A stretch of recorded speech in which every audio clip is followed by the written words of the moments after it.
Our next speakers have a combined experience of 65 years as traders in Forex and other key markets at leading investment houses. As traders, we know how important the psychological aspect of the process is. Stephen and Mark will now teach us how to better harness the power of the mind for more effective trading.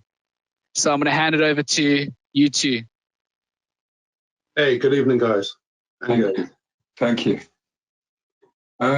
So yeah, just to introduce ourselves, if you don't know who we are, myself and Mark co-host the Alpha Mind podcast, where we speak to people from the world of trading and investing about the psychological aspects of trading, behavioral aspects, risk process, all these different elements that are a vital part of the trading process.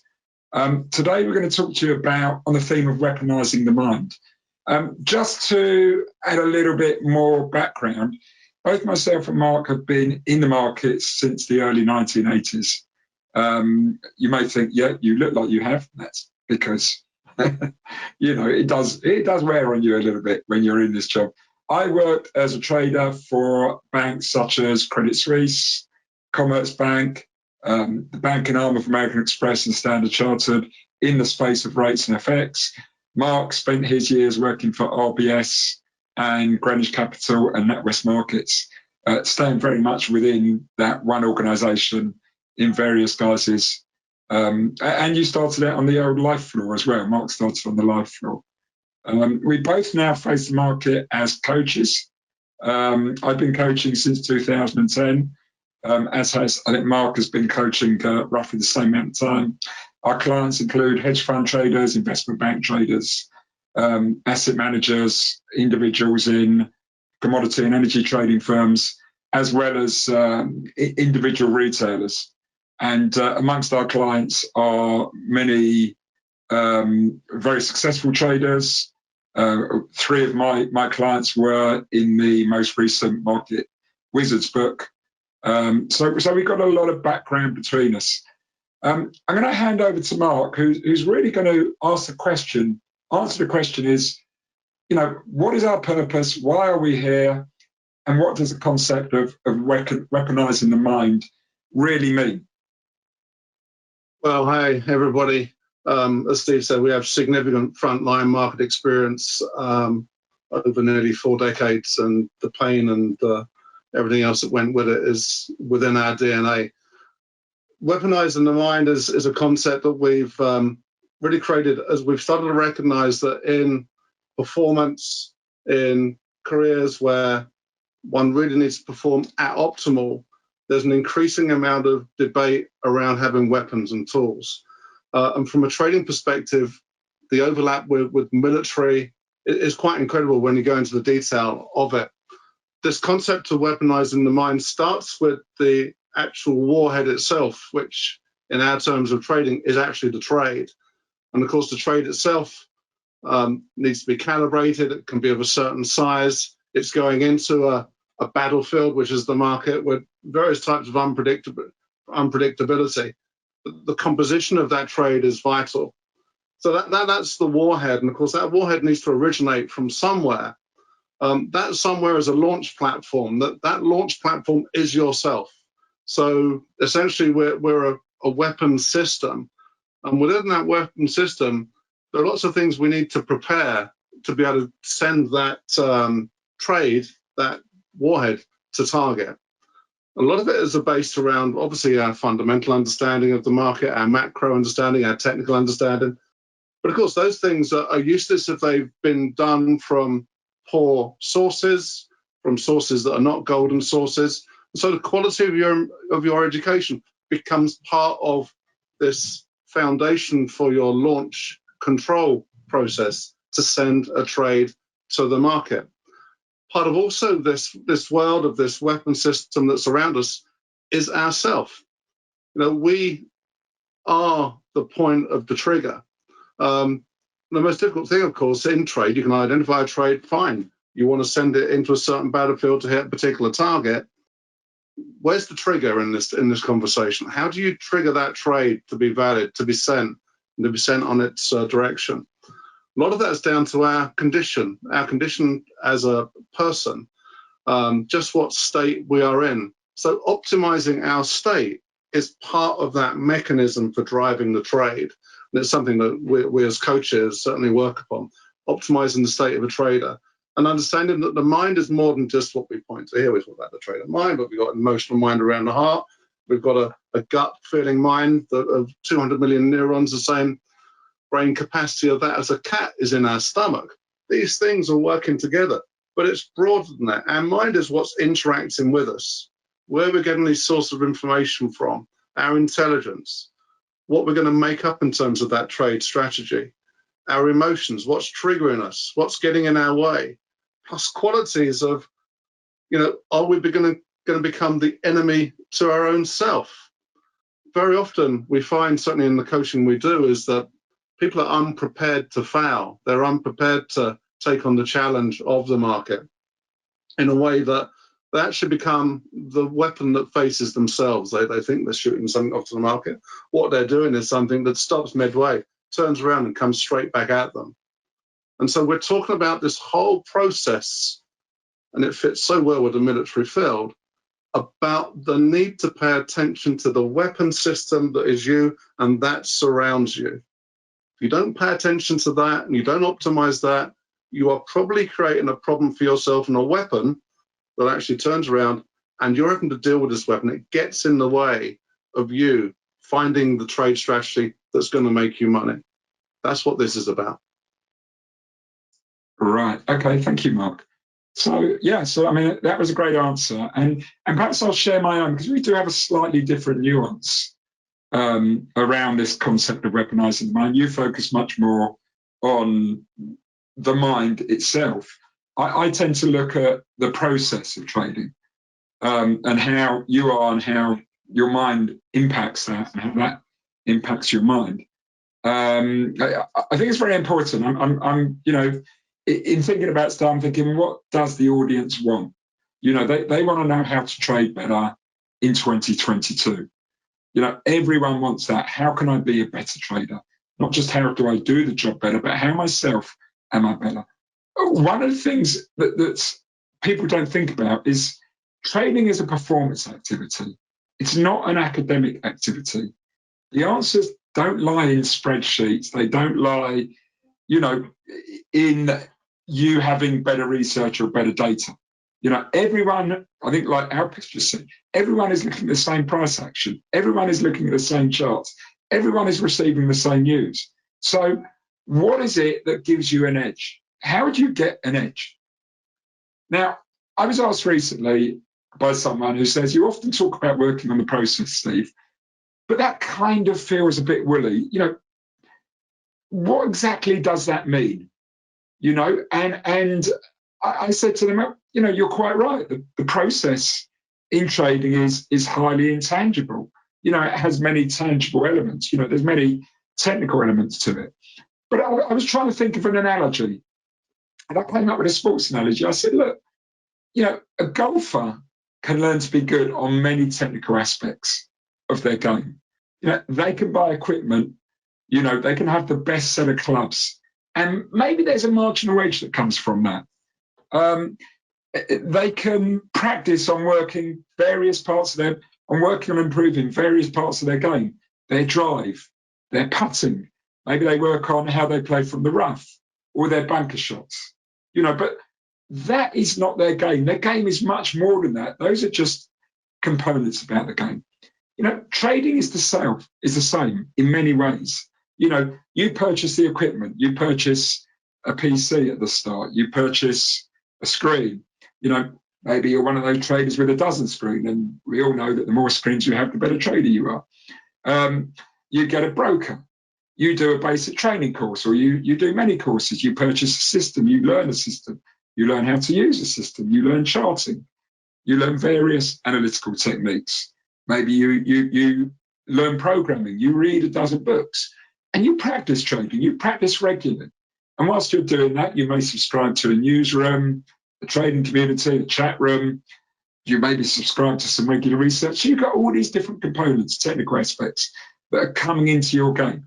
And you practice more and more. That's what you're doing. Like with the golf, these are all individual parts of the game, parts of your game. They are not the game itself. Game itself is far more complex, and the process of the game is far more complex. And it doesn't always reveal itself until you go deeper and deeper into it. I'm sure most of you realise if you've been trading for years, you're constantly peeling back the layers on an onion and getting to new and greater levels of depth. And you suddenly think, wow, now I've got to really start focusing on this. And then there is the metagame. What is the metagame? It's the game about the game. That's when you get far more serious about it. That's where you start to really understand it. And the process is a big, really, the metagame put together. You know, and this is part you cannot be written about. You know, it's not tangible. You know, you have to go through the experience. And these aspects reveal themselves as you go deeper into it and you go through the layers on the onion. And this is what's happening in trading. It's revealing itself. And the process is that journey between you navigating the markets on the one hand and yourself on the other. Because there are two opponents. One, the markets, two, yourself. And the markets is relatively easy. Everyone is facing that opponent. That's not that difficult. But facing yourself is the most challenging aspect of it. You know, and it's everything. You know, that process includes so many elements: your stance, your analysis, your understanding of markets, your investment process, the playbook that you build, how you select trades based off your analysis, which align with your playbook, your philosophy to risk, how you take risk, how you manage risk, how you enter, manage, exit, how you disengage mentally from the outcome of trades, good trades, bad trades, missed trades, how you build your edge and how you monetize it. These are all elements of the process. Now, I'm going to go back to the golf strategy before I hand back to Mark.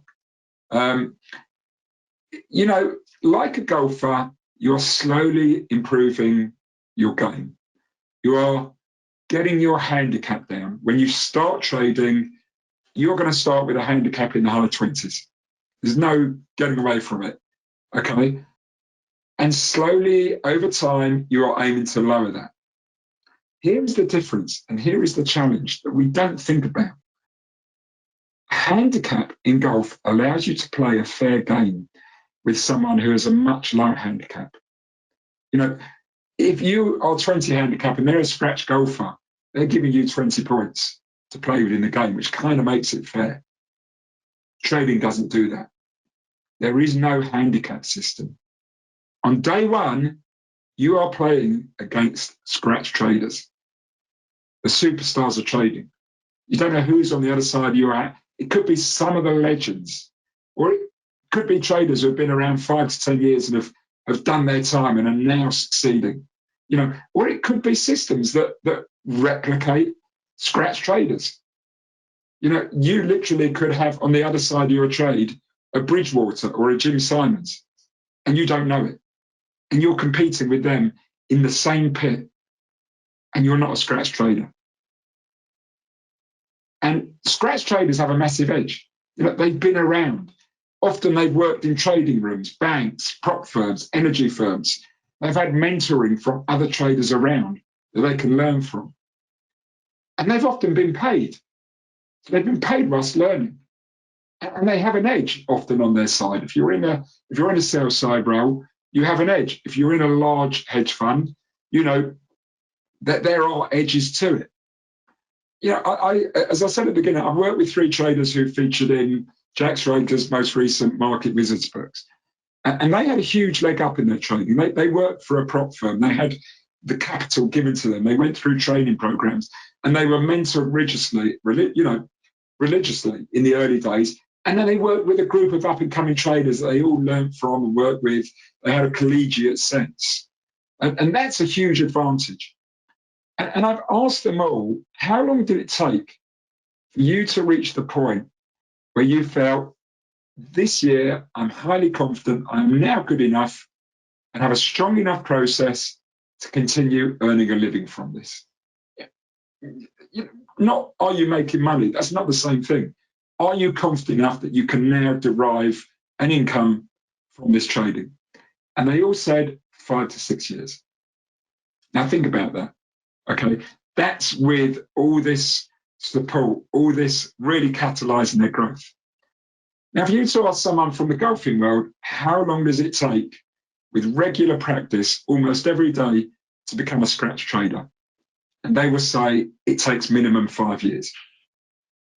It's a learning journey. And that's what we're doing here. That's why we focus on this work, you know, weaponising the mind. You know, we run, I hope Peppercorn don't mind if I just give a little plug to this course we're running called Weaponising the Mind, which really helps people understand their trading process and start to improve it and tighten it up. If you want to know about that, there's a link on our website, alpha-mind.net. And it's about developing a superior risk process. So I hope that was clear. I'm going to hand back to you, Mark, now, just to see what you think about anything I said there. Well, I think, listen, it's just very important. We know from one of our fellow commentators in the marketplace, Jared Tendler, that something like 96% of people believe that paying attention to mental edge, performance edge, whatever you want to call it, weaponising the mind in this particular sense, 96% of people think it's important, but something like 20% of the people actually do anything about it. And we know that those 20% of people often don't do enough anyway.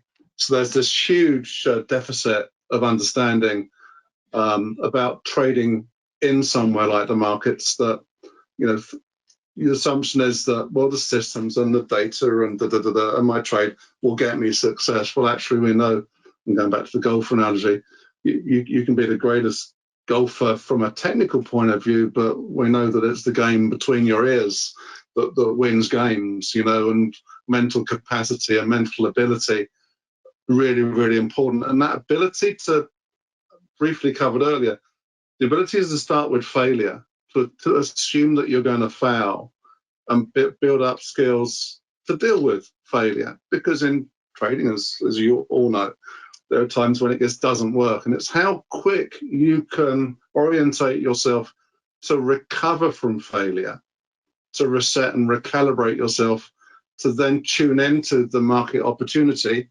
becomes really, really important. And it goes back to the battlefield. And if the battlefield, and if you're a soldier and you're running a general campaign, you're going to factor in, well, what happens if this fails into that strategy? And I think not enough traders, particularly traders that are setting out, don't ask that question at the beginning. Well, what happens if this fails? What happens if I need to very, very quickly change direction on this trade? What happens if I need to exit this strategy? What happens if I'm wrong? And then, of course, there's this process about, well, what do I do if I've made that decision? You know, do I think about it? Do I hit the button? And many people don't actually process that process and have a clear understanding. So the weaponizing the mind thing is understanding that the mind itself has tremendous capacity to actually, you know, trade on your behalf, let's say. But it has tremendous capacity to get in the way of the awareness you need to be able to start the whole process of trading. And particularly from the point of view of stress, if you're not managing stress, you're not taking time out, you're not having a pause in the whole process of what you're doing, there's a very high chance that you're turning down your awareness of the market. A lot of people are trading the market that are stressed. Perhaps they're getting stressed because they question their capability, they question their understanding, which goes back to, you know, this ecosystem that surrounds you as being an extension of your mind. You need to make sure it's all fully tuned in. So say you're learning from the right people, you're getting mentored by the right people. We know there are people. I just wanted to give you a 5-minute count on the time. You. You go. Very kind of you. Thank you, Luke. So the concept of this is so important. If you want to develop edge in markets, think beyond the fundamentals and technicals and think about yourself. Work with a coach or a mentor to build up the stuff that surrounds you that powers your decision making into the market. Because if you don't do that, you know, the chances are you'll be getting in your way, you'll be stumbling, falling over yourself. You are your edge. Absolutely, you're ruined. So important. You know, we could talk forever on this subject, as we know, but you know, with 70 years of market experience between us, we can tell you that, you know, find out about managing this side of you, because if you don't, markets kill. You know, markets kill people. We've seen people die on trading floors. We've seen all sorts of things, because if you don't manage it, it will get you.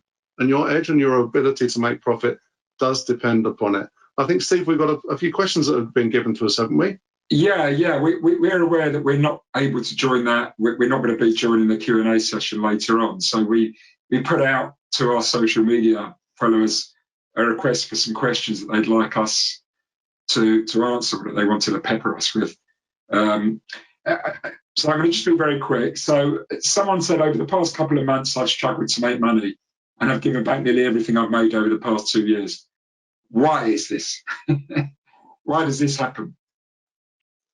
I think the greatest difficulty is not owning up yourself to your weaknesses, not seeing, you know, that we're all pretty fragile. We've all got opportunity to have a growth mindset, to change, to tweak, to move on, to re-educate, to stop.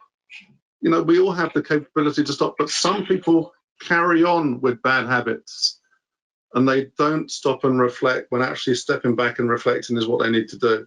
Walking away, we've seen from many people that we've actually had on our podcast, and we've seen ourselves.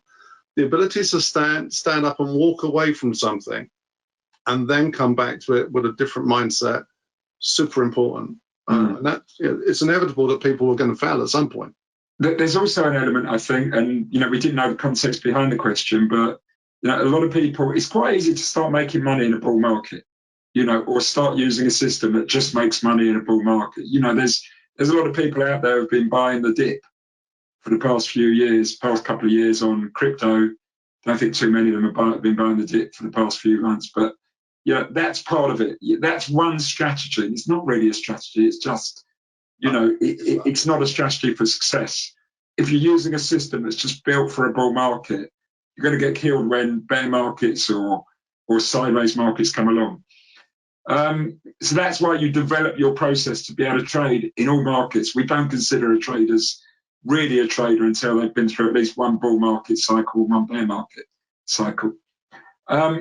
The second question is, and very quickly, because I know we've only got 2 minutes, I need to adjust my trading due to certain issues and problems around discipline.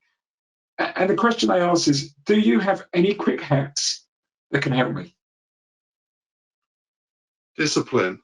Well, I think this it goes back to getting caught in the wrong mindset and, you know, not being available to learn. Having a mentor is so important. I think when people are going through that challenge, you know, and don't feel scared to reach out. I mean, you know, trading's a place, there's egos everywhere. People are very, very reluctant to say, actually, I need a bit of help and guidance on this, because, you know, it's got to a point where this is kind of killing me. And I think owning up to that is really, really, really, really important. And knowing that you might have got it wrong. You know, your whole algo, your whatnot, your trading platform might be wrong. Just recognize that there's a high chance it could go wrong and that you need to scrap everything you've done and start again. Yeah, brilliant. And of course, you know, there are no simple hacks to trading. If that was if it was that easy, there wouldn't be all the potential rewards that you can make. No, it's a hack to leave everyone with, I think, on that basis. I mean, a simple hack is manage your stress.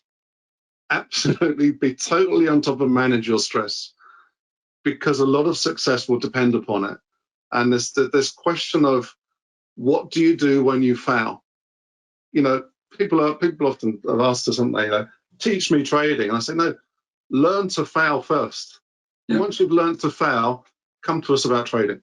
Fail first and fail fast. Yeah. Okay. I hope that's useful.